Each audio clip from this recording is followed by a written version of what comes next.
Hello बच्चों, कैसे हैं आप सब। मैं रंजीत कुमार आपको अपने इस वीडियो में वेलकम करता हूं। बच्चों, अब हम स्टार्ट करने वाले हैं हमारा कंसंट्रेशन टर्म्स का पार्ट 2, जिसके अंदर हम लोग देखेंगे पार्ट पर million, molarity, mole fractions and molality. तो बच्चों स्टार्ट करते हैं। हमारा नेक्स्ट कंसंट्रेशन टर्म्स है वो हमारा है पार्ट पर मिलियन। पार्ट पर मिलियन, तो ध्यान से इसको समझिए बेटा, है ना। इसको शॉर्ट फॉर्म में हम कहते हैं पीपीएम, दैट इज पार्ट पर मिलियन। अब देखिए यहां पे क्या कह रहा है कि पार्ट पर मिलियन, मतलब पर मिलियन का मतलब क्या समझते हैं आप। तो बेटा पर मिलियन का मतलब यानी कि पर हमारा 1 मिलियन, देखिए यहां पे क्या कह रहा है कि 1 मिलियन मतलब कितना जीरो होता है 1 के आगे। तो 1 2 3 4 5 एक और बैठा दीजिए, कितना हो गया, 6 हो गया। ढाई दहाई सैकड़ा हजार 10,000 लाख 10 लाख, यानी कि हमारा 10 लाख जो है पार्ट में कितने पार्ट सॉल्यूट का प्रेजेंट होगा। मतलब कहने का सिंपल सा आप समझिए ऐसे कि पर 10 का पावर 6 पार्ट में, पर 10 टू द पावर 6 पार्ट में how much part of the solute is present, तो उसे कहते हैं पार्ट पर मिलियन, पीपीएम। और ये बेटा वहां यूज होता है जहां पे हमारा बहुत ही ट्रेस क्वांटिटी में, बहुत ही स्मॉल क्वांटिटी में हमारा सॉल्यूट प्रेजेंट होता है ना। और जैसे एयर है, एयर में मान लीजिए बहुत सारा पॉल्यूटेंट्स होते हैं, बहुत सारे पॉल्यूटेंट्स होते हैं। तो किसी पर्टिकुलर पॉल्यूटेंट्स का हमें पीपीएम निकालना है ना। तो आप क्या करेंगे, पर 10 का power 6 total parts of the air में हमारा पर्टिकुलर पॉल्यूटेंट्स कितना है आप यहाँ फाइंड कर सकते हैं, है ना। तो याद रखिएगा 10 लाख को हम कहते हैं 1 मिलियन, यानी कि 10 का पावर 6 पार्ट। तो यहां पे देखिए पीपीएम का क्या मतलब होता है, देखो बेटा पीपीएम का मतलब होता है number of part of solute present in पर 10 का power 6 part of a solution is called ppm. तो बेटा ध्यान से समझ लीजिए, पीपीएम का मतलब हुआ कि number of part of solute present in पर 10 का power 6 part of the solution. यानी सिंपल सा आपका है, पीपीएम का मतलब होता है कि part of, number of part of solute, या हम ऐसे कह सकते हैं मास ऑफ सॉल्यूट, या ऐसे कह सकते हैं वॉल्यूम ऑफ सॉल्यूट। यानी कि हम यहां लिख सकते हैं पार्ट ऑफ सॉल्यूट, ठीक है। अब देखिए सॉल्यूट का जो पार्ट है हम यहाँ पे ग्राम में भी लिख सकते हैं, हम यहाँ पे मिलीलीटर में भी ले सकते हैं, है ना। दूसरा हमारा कह रहा है कि पार्ट ऑफ सॉल्यूशन, इस पार्ट को भी हम किस में ले सकते हैं बेटा, इस पार्ट को भी हम ग्राम या मिलीलीटर में लिख सकते हैं, ठीक है ना। तो कितना पार्ट सॉल्यूट का टोटल सॉल्यूशन के अंदर प्रेजेंट है, total part of the solution के अंदर प्रेजेंट है ना। लेकिन हमें कितना में चाहिए, पार्ट पर मिलियन। जैसे परसेंटेज में 100 में चाहिए था, वैसे ही पार्ट पर मिलियन में हमें 10 का पावर 6 में चाहिए होता है। तो हमारा यहाँ पे देखिए part of solute in gram, part of the solution in gram, solution in gram या मिलीलीटर। अब देखिए पीपीएम में हम यहां लिख सकते हैं, अगर बात करें मास की तो मास ऑफ सॉल्यूट लिखिए in gram divide by mass of solution, ठीक है ना। मास ऑफ सॉल्यूशन इन ग्राम में लिखेंगे आप, यहां पे भी आप लिखेंगे इन ग्राम। और कितने में चाहिए बेटा, तो 10 का पावर 6 में चाहिए। या मान लीजिए कि आप वॉल्यूम ऑफ सॉल्यूट लिखेंगे in millilitre divide by volume of solution आप लिख सकते हैं।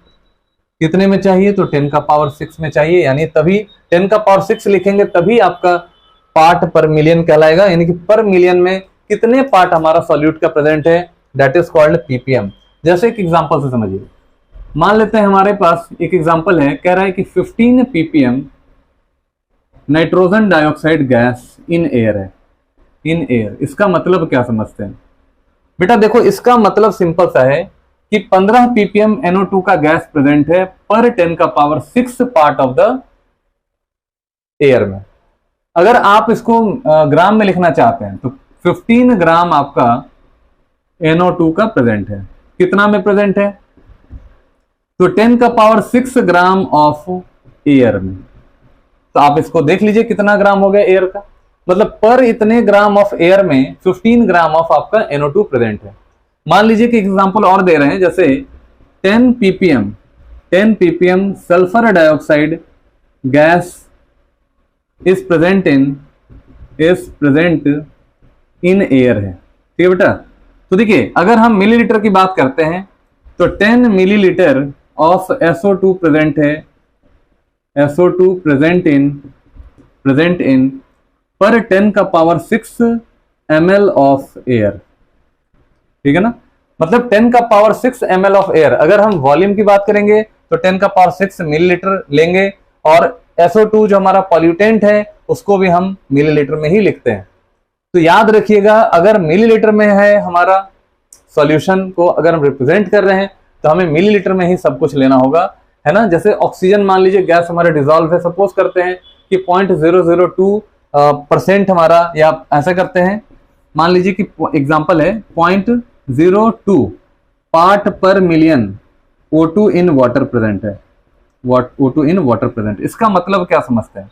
इसका मतलब हुआ कि अगर हम वॉल्यूम की बात करें तो 0.02 वॉल्यूम या 0.02 मिलीलीटर ऑफ एयर है, सॉरी एयर कह रहे हैं, ऑक्सीजन है, कितने में प्रेजेंट है?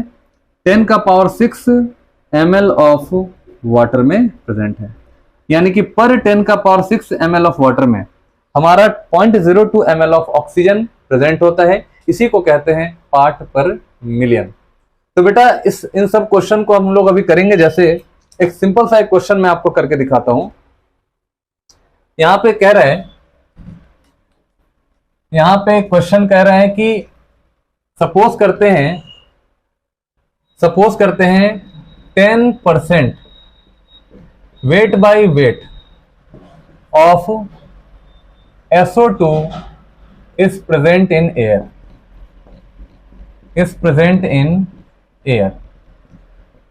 find its ppm।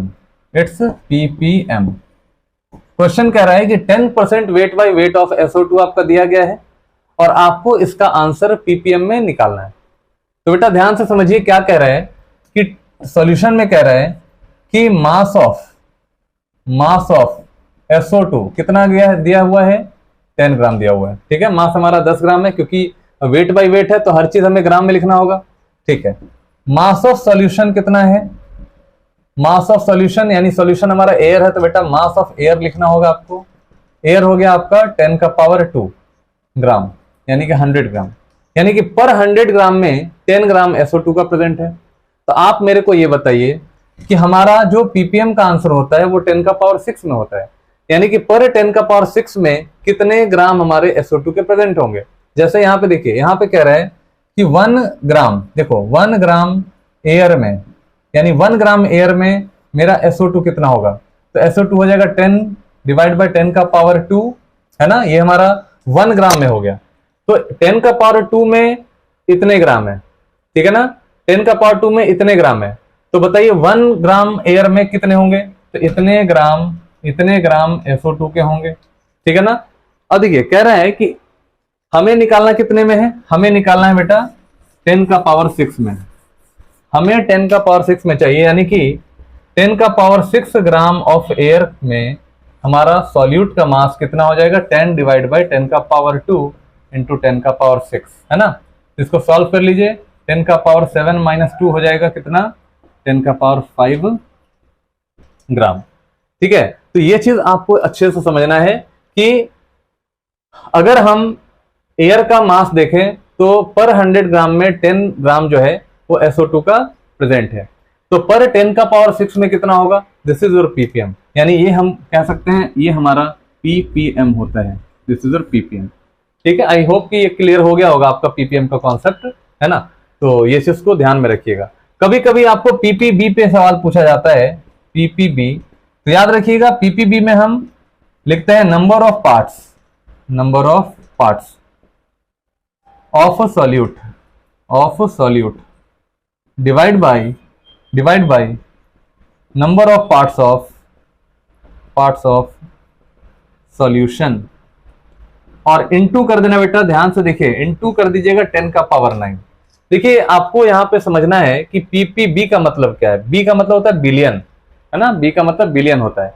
ठीक है, मिलियन का मतलब होता है 10 का पावर 6, यानी कि 6, अगर आपका 0 होगा 1 के आगे, 1 के आगे अगर 6 0 होगा तो ये हो गया 10 लाख। ठीक है, अगर मान लीजिए कि हमने इसको 10 से मल्टीप्लाई कर दिया तो ये हो गया आपका 100 लाख। तो 100 लाख का मतलब बेटा यहाँ पे 1 करोड़ हो गया। ठीक है, और 100 करोड़ का मतलब होता है 1 बिलियन, यानी 100 करोड़ का मतलब हुआ 100 बिलियन, यानी 10 का पावर 9 हमें लेना होगा। 10 का पावर 9 ही आपका 1 बिलियन के बराबर है। आप देख लीजिए करके, यानी 1 2 3 4 5 6 7 8 9, 1 10 1000 ऐसे करके, क्या दाई सैकड़ा हजार, 10,000 लाख, 10 लाख करोड़, 10 करोड़ अरब, यानी 1 अरब यानी 1 बिलियन। 1 बिलियन में हमारा 10 का पावर 9 पार्ट्स होते हैं, याद रखिएगा। और पीपीबी निकालने के लिए, किसी का भी पीपीबी निकालना है तो number of part of solute को डिवाइड कर दीजिए number of part of solution into 10 का पावर 9। तो ये फॉर्मूला आप उपयोग करिए, यूज करिए, आपका आंसर आ जाएगा। ठीक है, तो कभी कभी परसेंटेज वेट बाय वेट में क्वेश्चन दे देगा तो आपको पीपीएम में पूछेगा, आप यहाँ इजिली निकाल सकते हैं। यहाँ पे बस 10 का पावर 6 मल्टीप्लाई कर देना, आपका आंसर आ जाएगा। तो बेटा इसको स्क्रीनशॉट करिए, आगे बढ़ते हैं।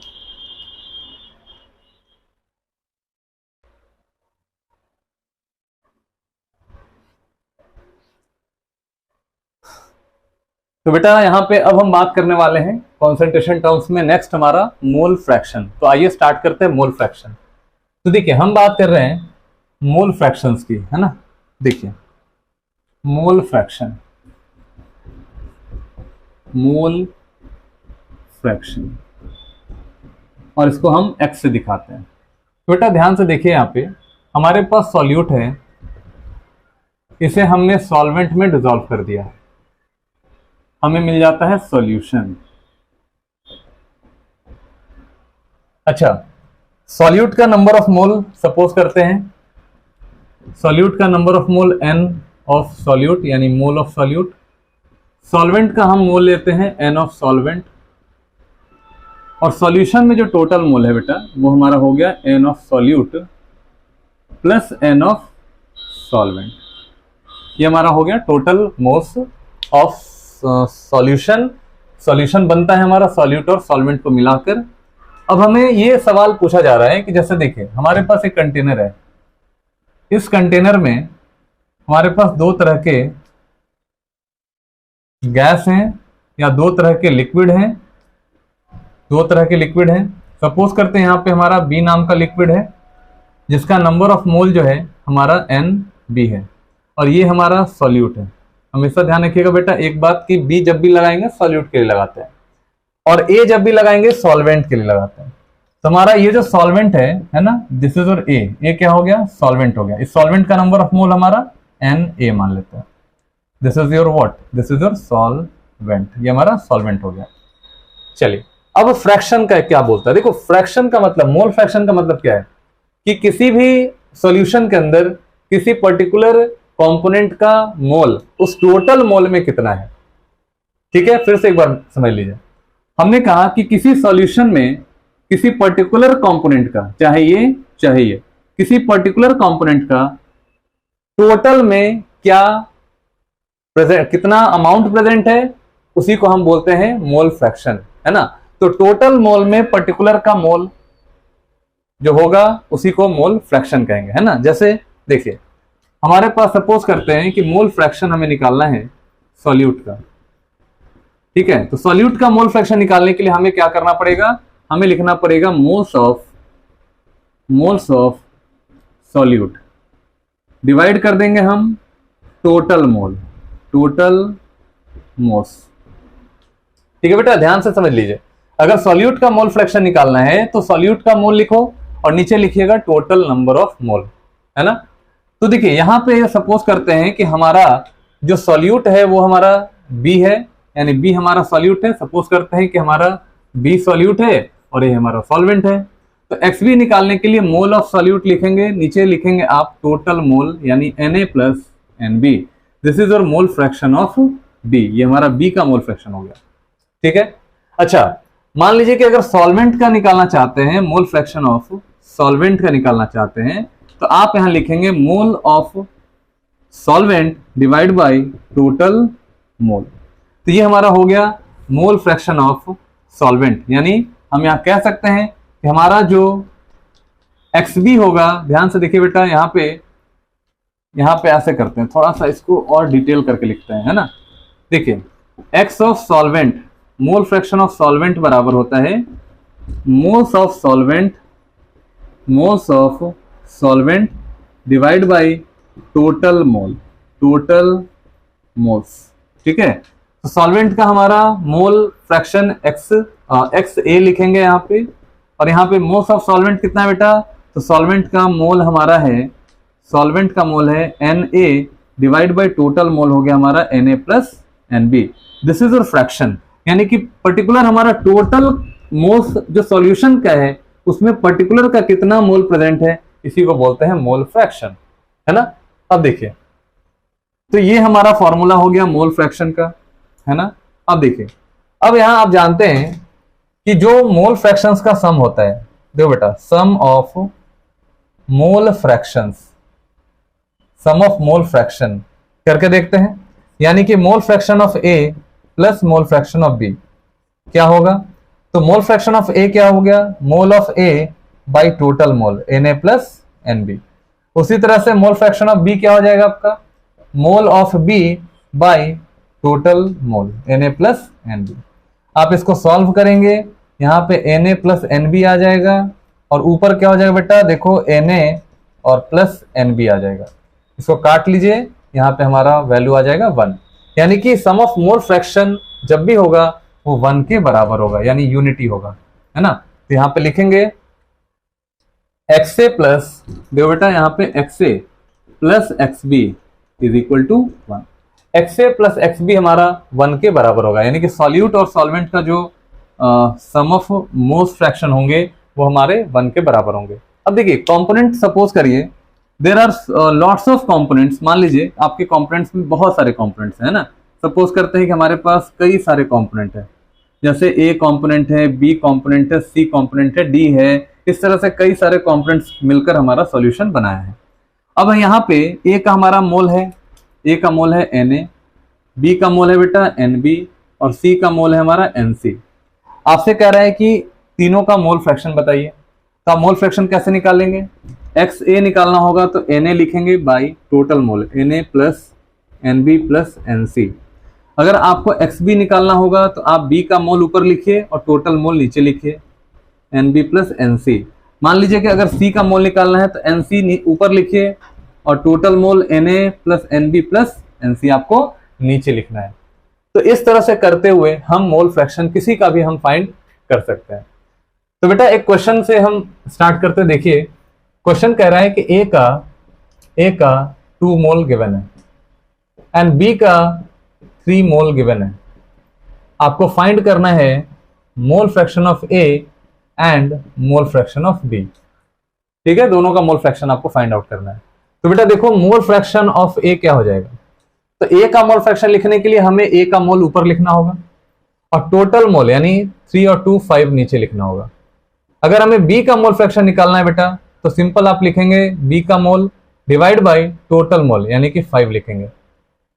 या तो आप ऐसे कर सकते हैं, या XB निकालना है तो आप 1 माइनस x से भी कर सकते हैं, यानी कि 1 माइनस 2/5 जो होता है दैट इज 3/5। तो इस तरह से हम यहाँ पे मोल फ्रैक्शन का जो कैलकुलेशन है वो हम करते हैं। तो आई होप बच्चों कि आपको ये चीज समझ में आया होगा कि मोल फ्रैक्शन क्या होता है ना।